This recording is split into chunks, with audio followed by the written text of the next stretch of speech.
Hello students, in previous lecture we discussed about discharge tube experiment, cathode rays, anode rays and discovery of neutron.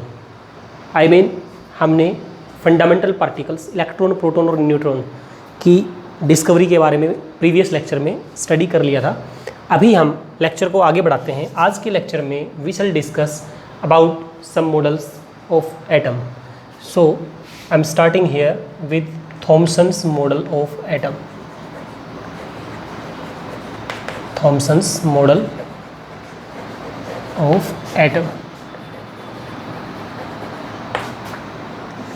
This was the first ever model of atom. Thomson explained about the atom. और उसने कहा कि atom जो है, atom is a positively charged sphere, यानी atom एक positive charge का बना हुआ स्फीयर है and electrons are embedded in it. Electrons are embedded in it, इसके अंदर इलेक्ट्रॉन्स एम्बेडेड हैं। ये एक्सप्लेन किया था थॉमसन ने। तो फर्स्ट पॉइंट मैं यहाँ लिखता हूँ, देयर आर ओनली 2 पॉइंट्स जो थॉमसन ने बताया था इस मॉडल के regarding. First, atom is a positively charged sphere.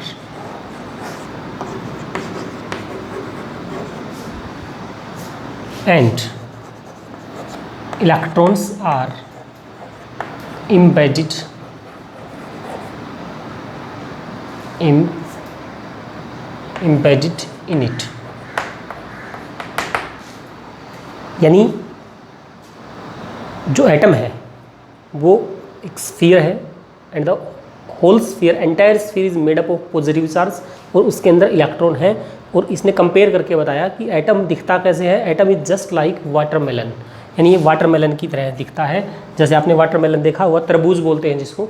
तरबूज पूरा पॉजिटिव चार्ज है और उसके अंदर जो सीड्स हैं, बीज हैं, वो इलेक्ट्रॉन का काम करते हैं। जिस प्रकार इलेक्ट्रॉन्स यानी बीज फंसे होते हैं, उसी प्रकार से उस पॉजिटिव चार्ज का जो स्फीयर है उसके अंदर इलेक्ट्रॉन फंसे हुए होते हैं। तो ये बताया थॉमसन ने। सेकंड में इसने बताया कि magnitude of positive charge is equal to magnitude of negative charge.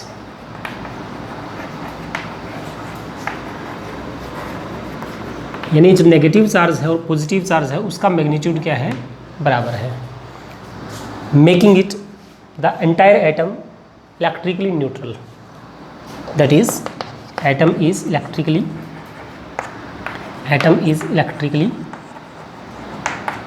Neutral.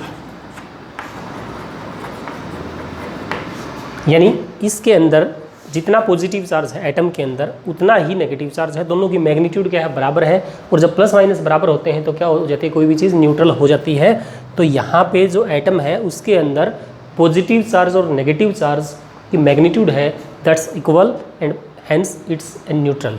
उसने कहा कि एटम जो है वो इलेक्ट्रिकली न्यूट्रल होता है। ही कंपेयर्ड,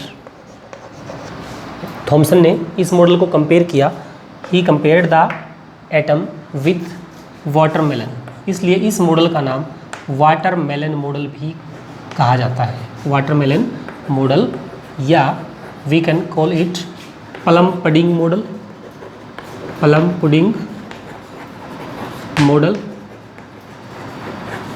और रेजिन पुडिंग मॉडल। इसको हम रेजिन पुडिंग मॉडल भी बोलते हैं। तो ये इनके अलग अलग नाम हैं। रेजिन पुडिंग होता है हलवा, जैसे उसमें जिस प्रकार से रेजिन किशमिश वगैरह दिखती हैं उस टाइप से ये एटम होता है। पॉजिटिव चार्ज का बना हुआ होता है, इलेक्ट्रॉन्स उसके अंदर एम्बेडेड होते हैं। तो this is the Thompson model of atom. और वैसे भी आपने इसको 9th क्लास में स्टडी किया था। अभी थॉमसन्स मॉडल ऑफ एटम के बाद नेक्स्ट एक एक्सपेरिमेंट आया जिसने कंप्लीट तहलका मचाया और इस एटम को पूरी तरह से फेल करके रख दिया। और वो जो एक्सपेरिमेंट था that was carried out by Rutherford, और उसको बोलते हैं Rutherford's alpha scattering experiment. So Rutherford's alpha particle scattering experiment.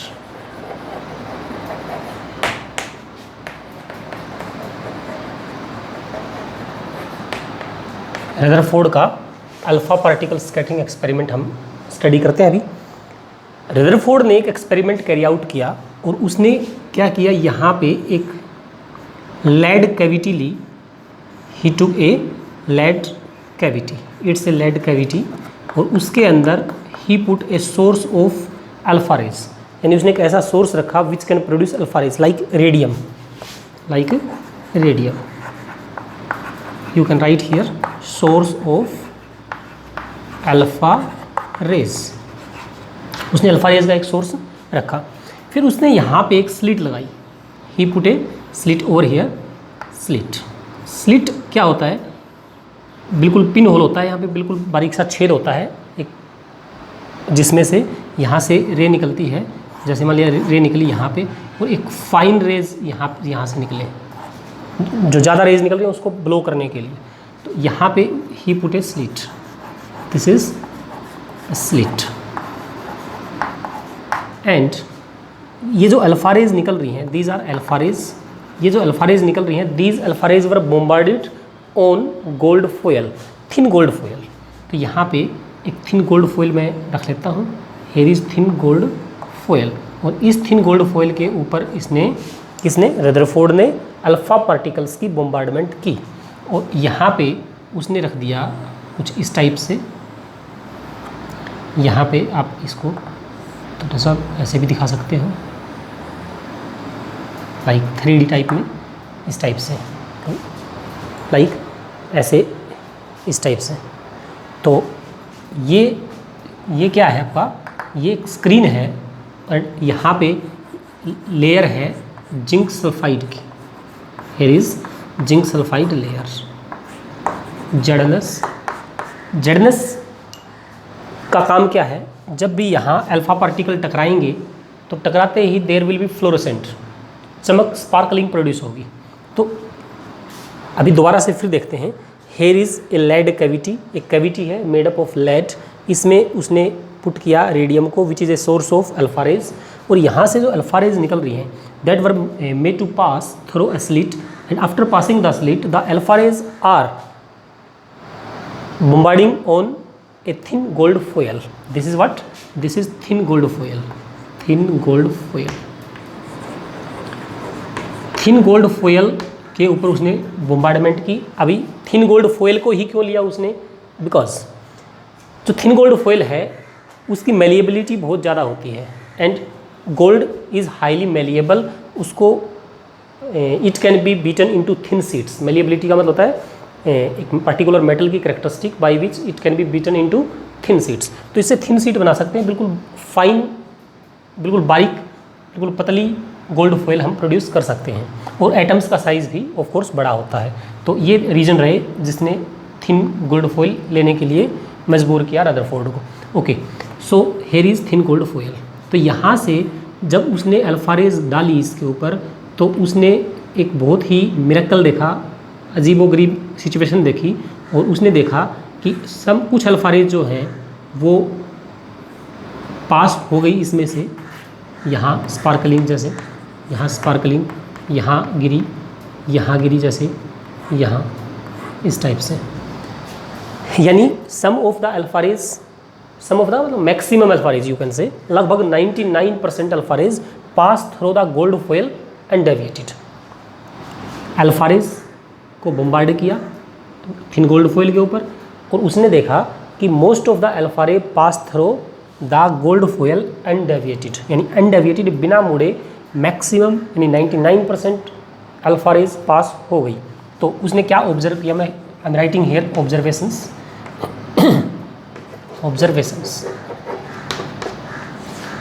The first observation, most of the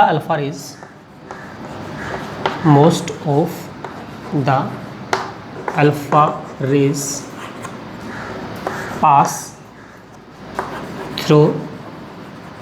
pass through the gold foil undeviated or undeflected, you can write here undeflected. Most of the alpha rays pass through the gold foil undeflected, approx 99% alpha rays बिना मुड़े undeflected सीधी निकल गई उसमें से। Second, some या few, you can write few alpha rays deflected through deflected by सम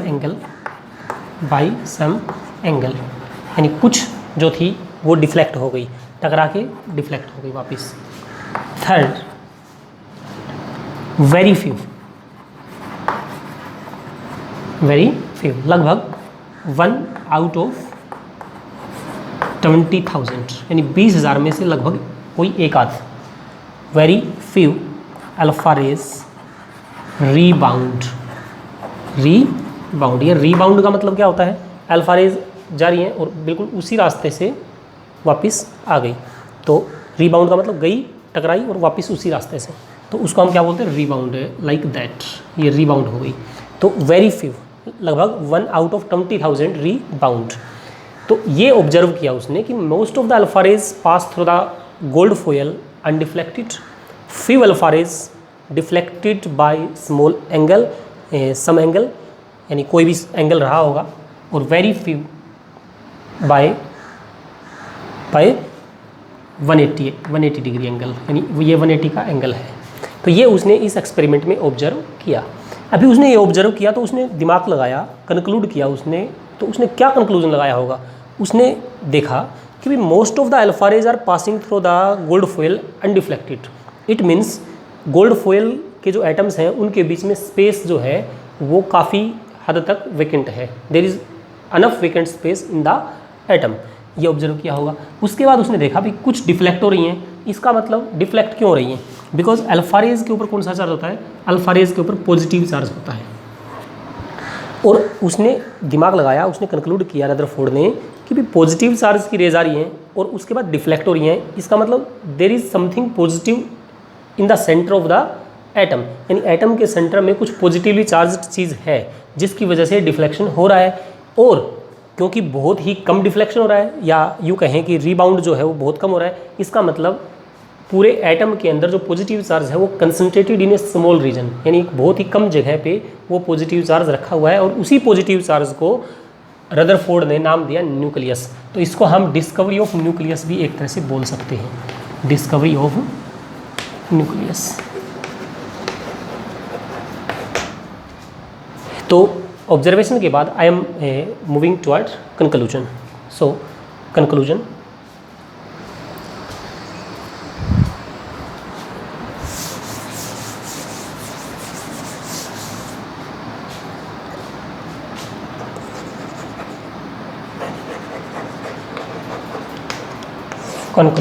मैं उसी experiment को यहाँ अगर दिखाऊँ आपको कि जैसे ये एटम था, एक एटम का अगर हिसाब किताब लगाएं तो यहाँ पे कुछ पॉजिटिव है और यहाँ इसमें से रेज जो अल्फा रेज हैं वो क्या निकल गई? सीधी निकल गई, और यहाँ जो गिरी वो ऐसे हो गई, यहाँ ऐसे हो गई, यहाँ ऐसे हो गई, या ऐसे,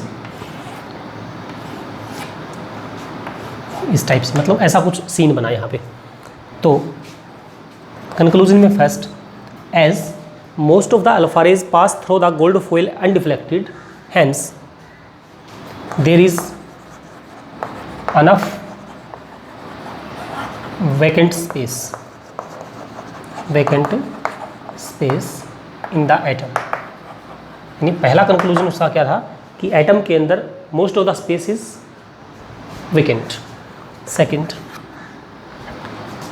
because few alpha rays deflected by small angle, hence there is some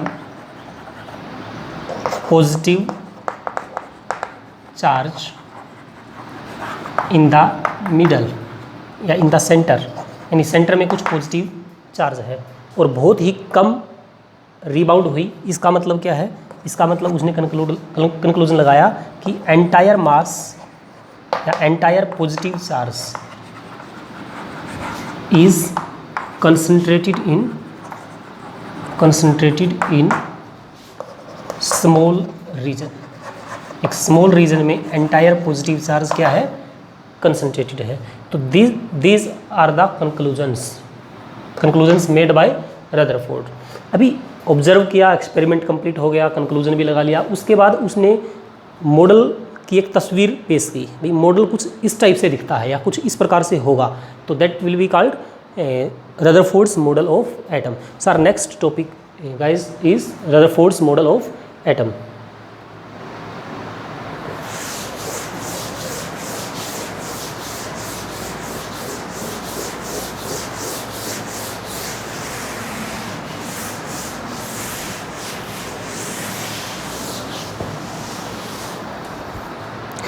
Okay, I'm moving toward the next Rutherford's model of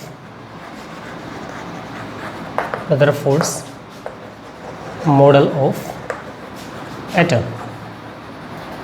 यानी रदरफोर्ड्स मॉडल ऑफ एटम क्या रहा। रदरफोर्ड ने जो एटम है उसको दो पार्ट में डिवाइड किया। जो एटम है उसने कहा कि दो पार्ट है इसमें, एक न्यूक्लियर पार्ट हो गया एंड दूसरा extra nuclear part,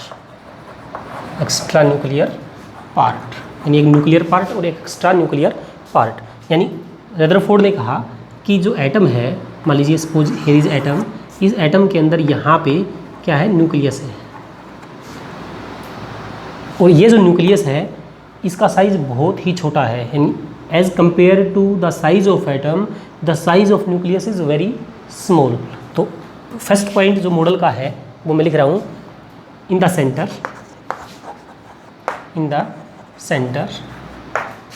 entire mass of atom is concentrated and this is called nucleus। और इसी को हम क्या बोलते हैं, इसी को we call it nucleus। इसी को हम क्या बोलते हैं, न्यूक्लियस। यानी एटम के अंदर जो सेंटर में जो है वो एंटायर मास जो है, पूरे एटम की मास कहाँ पे है, न्यूक्लियस के अंदर निहित है, न्यूक्लियस के अंदर रखी हुई है। Second, size of nucleus is very small as compared to size of atom। यानी एटम के साइज़ के कंपैरिजन में न्यूक्लियस का साइज़ बहुत छोटा है। जैसे एक एग्जांपल से हम समझें, क्रिकेट की जो बॉल होती है या हॉकी क्रिकेट की बॉल होती है, अगर उसको हम न्यूक्लियस मान लें तो एटम का साइज़ कहाँ तक होगा, 5 किलोमीटर के रेडियस का स्फीयर अगर बना दें तो that will be the size of atom. फिर बता रहा हूँ, अगर क्रिकेट की बॉल को हमने न्यूक्लियस बना दिया तो वहाँ से 5 किलोमीटर दूरी का एक स्फीयर बनाएं। जैसे suppose here is the ball और यहाँ से इस डिस्टेंस का ये मान लीजिए 5 किलोमीटर है और यहाँ से पूरा स्फीयर, यानी आप सोच सकते हैं कि 5 किलोमीटर की दूरी कितनी होती है और उसके कंपैरिजन में क्रिकेट बॉल, तो इस टाइप से मतलब सीन होता है। यानी न्यूक्लियस बहुत कम साइज होता है न्यूक्लियस का। और तीसरा उसने कहा कि electrons revolve around the nucleus, यानी इलेक्ट्रॉन न्यूक्लियस के अराउंड चक्कर लगाते हैं। तो ये था इसका मॉडल। अभी इसकी लिमिटेशंस की बात कर लेते हैं कि इसकी लिमिटेशन क्या रही। तो लिमिटेशंस की अगर बात करें तो बोhr ने, नेक्स्ट अगर बात करें, बोhr ने क्या बताया, बोhr ने कहा भाई मैक्सवेल, बोhr से पहले पैरेलल में एक साइंटिस्ट का नाम और लेता हूँ मैं, मैक्सवेल, क्लार्क मैक्सवेल ने कहा कि कोई भी चार्ज्ड बॉडी जब मूव करती है तो it will emit radiations. When A charged body is moving it will emit radiations. Okay, so nucleus और न्यूक्लियस के अराउंड अगर मान लीजिए इलेक्ट्रॉन है, यहाँ पे इलेक्ट्रॉन घूम रहा है, तो ये जो मूविंग इलेक्ट्रॉन है, क्योंकि इलेक्ट्रॉन क्या है, electron is a charged body. तो moving electron will emit radiations. अब रेडिएशंस एमिट करेगा तो उसकी एनर्जी कम होगी, एनर्जी कम होगी तो ये it will come close and ultimately it will fall in the nucleus. अब न्यूक्लियस के अंदर जब इलेक्ट्रॉन गिर गए तो एटम का एग्जिस्टेंस है वो खत्म हो जाएगा। तो एटम की एग्जिस्टेंस को एक्सप्लेन नहीं कर पाया रदरफोर्ड, और यही इसकी मेजर लिमिटेशन रही। मैं फिर बता रहा हूँ, इसने कहा रदरफोर्ड ने कि भाई न्यूक्लियस है, इसके अराउंड कुछ मतलब लाइक दैट, इस प्रकार से आपने डायग्राम देखा होगा, भाई इलेक्ट्रॉन है, इलेक्ट्रॉन मूव कर रहा है। जब मूव कर रहा है तो क्योंकि चार्ज्ड बॉडी है, मैक्सवेल ने कहा कि चार्ज्ड बॉडी अगर मूव करती है, मैक्सवेल ने तो ये बात पहले बताई थी लेकिन बोहर ने इसके रेफरेंस को देके इसको फेल किया। तो बोहर ने कहा कि भाई मैक्सवेल ने ये बताया था कि कोई भी चार्ज्ड बॉडी जब मूव करती है तो it will emit radiations and ultimately it will fall in the nucleus. Emit करेगा तो एनर्जी कम होगी तो इस प्रकार से स्पाइरलिंग करता हुआ and it will fall into the nucleus with in fraction of second.